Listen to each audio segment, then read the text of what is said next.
whoever's in the White House next, Ray, whether that's Biden or Trump 2.0, do you think the core position of the U.S. on China changes? And second part to that question, do you think it should be more about, is it containing China, or, to borrow a phrase from Donald Trump, making America great again?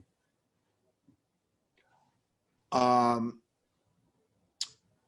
think that, well, so many thoughts.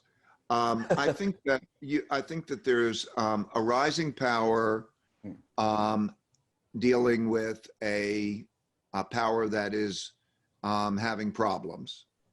Has happened many times in history. Over the last 500 years, that's happened 16 times. 12 of those times ended up in war. I'm not saying we're going to go to war, and God help us if we do, because it will be the worst war that we ever have. But there is that element.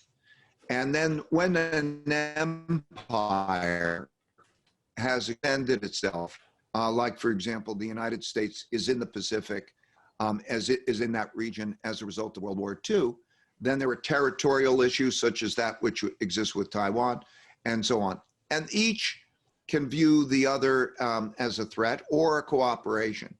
So I would say that if it requires one to realize that these conflicts could be terrible, beyond imaginable, the capacity to do each other harm in any one of these dimensions. So when we come into the new Biden administration, you're still going to have that. Right. And then you'll have different things to argue about. The Biden administration is more, has different set of priorities.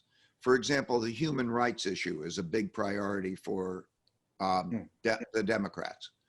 In the case of China, sovereignty is their important thing. They don't want to, the human rights issue is, they view an internal sovereign issue.